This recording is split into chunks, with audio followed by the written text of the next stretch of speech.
मैं यहां पर आपसे बात करने के लिए सबसे पहले मैं आपसे यहां पर बात करना चाहूंगा बीपीएससी एग्जाम पैटर्न में जो बड़ा बदलाव हुआ है। ठीक है, अब तरीका भी थोड़ा आपको बदलना पड़ेगा। तो बड़े बदलाव पर थोड़ी बात करते हैं कि क्या हुआ है बीपीएससी मुख्य परीक्षा में बदलाव। आयोग के चेयरमैन साहब खुद आकर उन्होंने मीडिया ब्रीफिंग की और उसमें स्पष्ट तौर पर कहा कि क्या क्या बदलाव इसमें देखने को मिला है। चलिए, तो सबसे पहले इसमें अगर मैं देखूं तो देखिए ये ऑफिशियल जो बीपीएससी का साइट है उस पर भी ये पीडीएफ आ चुका है। वैसे देखा जाए तो एक आयोग के चेयरमैन साहब ने जो एक बदलाव कहा है वो ये कहा है, अगर मैं इसके पैटर्न पर जाता हूं तो जैसा मैंने यहां पर आपको बताया कि देखिए ये जो होगा ना ऑप्शनल पेपर जो 100 एमसीक्यू बेस्ड जो क्वालिफाइंग है वह 2 घंटे का ही होगा। तो optional paper MCQ based and qualifying जो 100 मार्क्स का है वह 2 घंटे का होगा। ठीक है, अब मैं थोड़ा सा आपको format of the question paper बता देता हूं। देखिए जनरल स्टडीज पेपर 1 की बात करें तो स्पष्ट तौर पर क्या कहा है, एक क्वेश्चन नंबर 1 है, उस क्वेश्चन नंबर में क्या है, शॉर्ट आंसर क्वेश्चन होंगे, मतलब लघु उत्तरीय प्रश्न होंगे जिसमें मॉडर्न हिस्ट्री ऑफ इंडिया और इंडियन जो आर्ट एंड कल्चर है इससे संबंधित सवाल होगा क्वेश्चन नंबर 1, और वह भी 38 मार्क्स का होगा। क्वेश्चन नंबर 2 की बात करें तो क्वेश्चन नंबर 2 में आपके पास विकल्प होंगे, 2 विकल्प हैं, ये चूज करिए या ये करिए, और ये दोनों जो हैं वो सिलेबस इन दोनों का सेम होगा, लेकिन जो ये शॉर्ट आंसर नहीं होंगे ये डिस्क्रिप्टिव होंगे। ठीक है, ये वर्णनात्मक तरीके से आपको लिखना पड़ेगा बड़े तरीके से।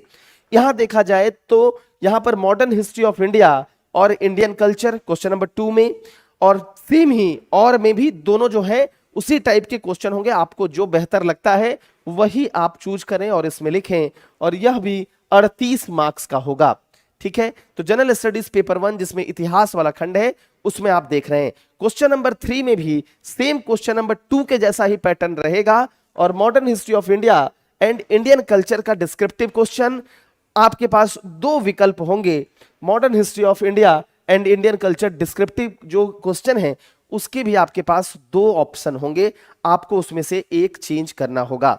38 मार्क्स का यह भी सवाल आपका पूछा जाएगा। ठीक है, अगर मैं बात करूं खंड 2 की, ठीक है, तो खंड 2 यानी जीएस पेपर 1 के खंड 2, खंड 1 में भारतीय इतिहास, आधुनिक जो भारत का इतिहास है और कला संस्कृति। खंड 2 में क्या आता है, खंड 2 में समसामयिकी, राष्ट्रीय और अंतरराष्ट्रीय घटनाक्रम आता है।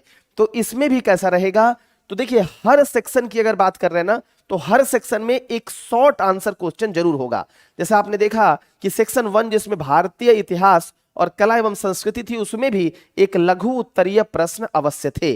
ठीक है, शॉर्ट आंसर क्वेश्चन है, शॉर्ट आंसर है, इसमें आंसर लिखना है। ठीक है, ये एमसीक्यू नहीं है, आंसर है। ठीक है, इसमें भी क्या होगा, करंट इवेंट्स और राष्ट्रीय और अंतरराष्ट्रीय जो महत्व के सब्जेक्ट्स हैं उससे आपको एक शॉर्ट आंसर के सवाल, मतलब क्वेश्चन नंबर 4 जो होगा वो उसी पर आधारित होगा, और इसमें जो है 38 मार्क्स का आपसे सवाल पूछा जाएगा। मेरे हिसाब से जैसा मुझे लग रहा है कि ऐसा होगा कि क्वेश्चन नंबर 4 में ना 3-4 जो होंगे ना ABCD करके होगा। ठीक है, क्योंकि आप खुद सोचो कि ये जब इतना बड़ा आप लिखेंगे तब आपको 38 मार्क्स मिलेगा, तो शॉर्ट आंसर जब होगा तो छोटा लिखेंगे तो एक ही क्वेश्चन में तो 38 मार्क्स मिलेगा नहीं।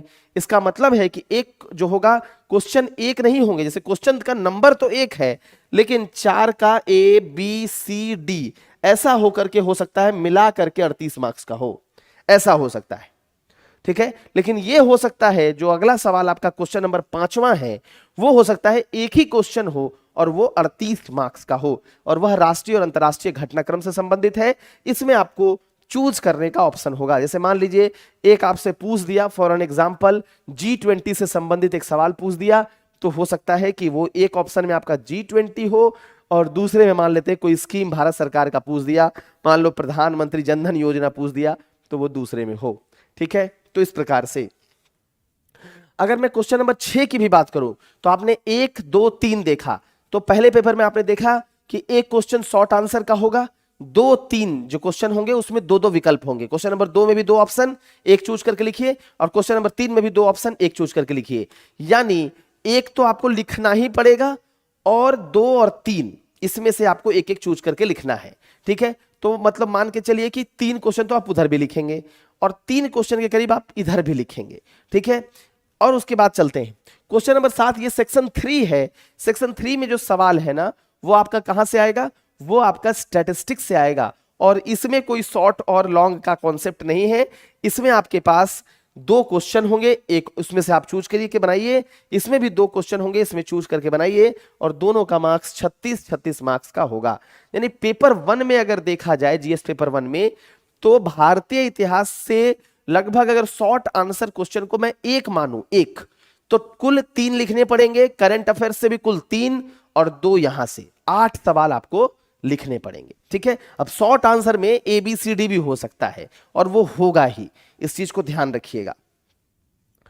अगर मैं बात करूं जनरल स्टडीज पेपर 2, तो जनरल स्टडीज पेपर 1 समझ गए, उसमें भारतीय इतिहास, संस्कृति, उसमें बिहार का परिप्रेक्ष्य लिया जाता है, करंट इवेंट्स के सवाल होते हैं और स्टैटिस्टिक्स के सवाल होते हैं।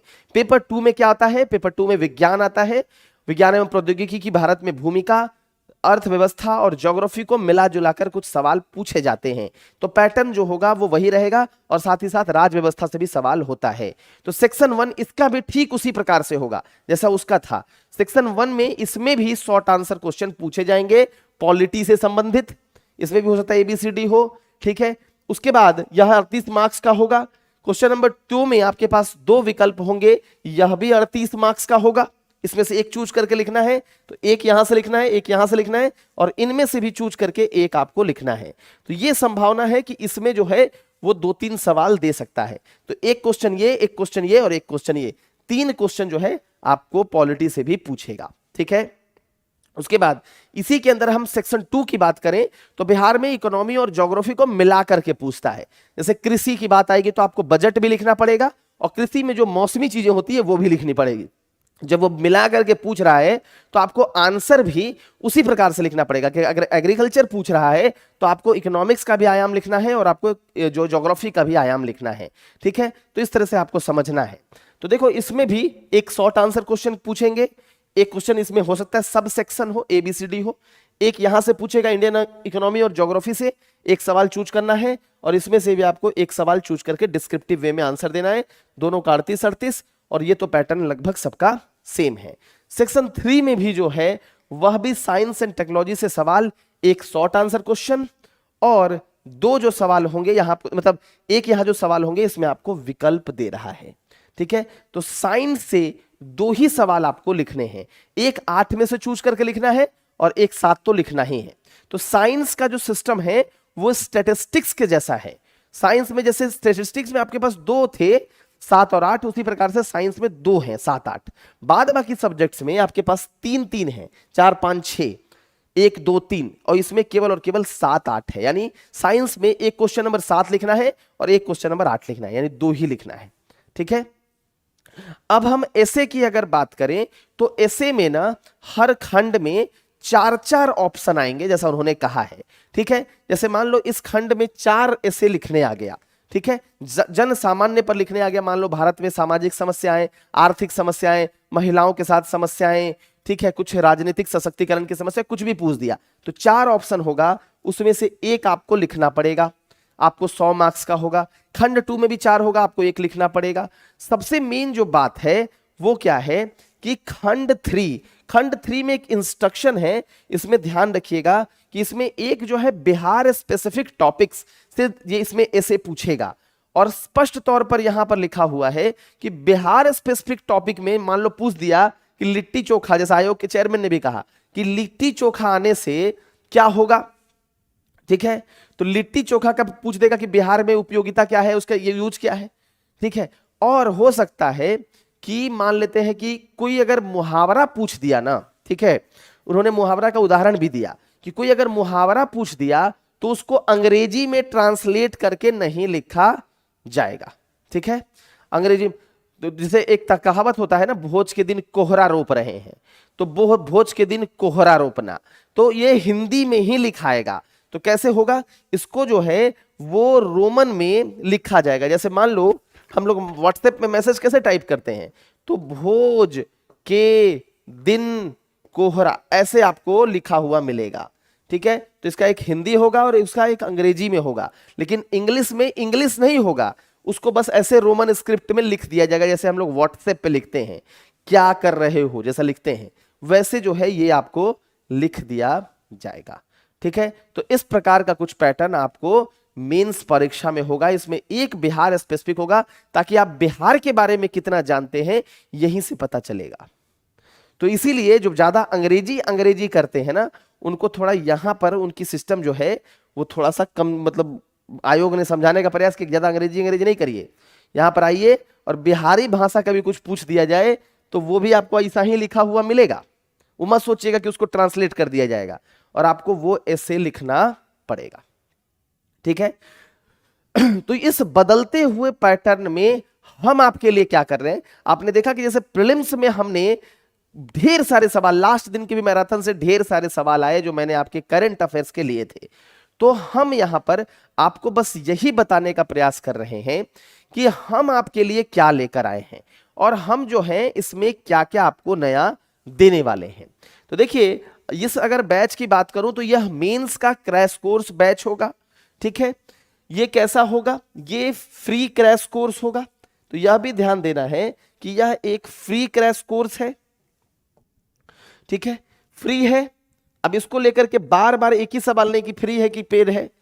15 फरवरी यानी कल से स्टार्ट है, 10 मई तक यह चलेगा, और सिलेबस जो है वो एग्जाम, नए एग्जाम पैटर्न पर आधारित है। पीवाईक्यू एनालिसिस होंगे और आंसर राइटिंग की प्रैक्टिस भी यहां पर आपको करवाई जाएगी। ठीक है, तो ये चीज आपको ध्यान में रखना है। सबसे महत्वपूर्ण बात की जो बैच है वह हिंदी और इंग्लिश दोनों में होगा, यानी इंग्लिश है ये, बार बार जो आप लोगों का सवाल होता है, मुख्य परीक्षा का है और फ्री है। कहां होगा, तो YT पर होगा। ठीक है, कब होगा, तो उसका टाइम, वो वीडियो अपलोड भी कर दिया जाएगा, कुछ क्लासेस आपकी लाइव भी ली जाएंगी।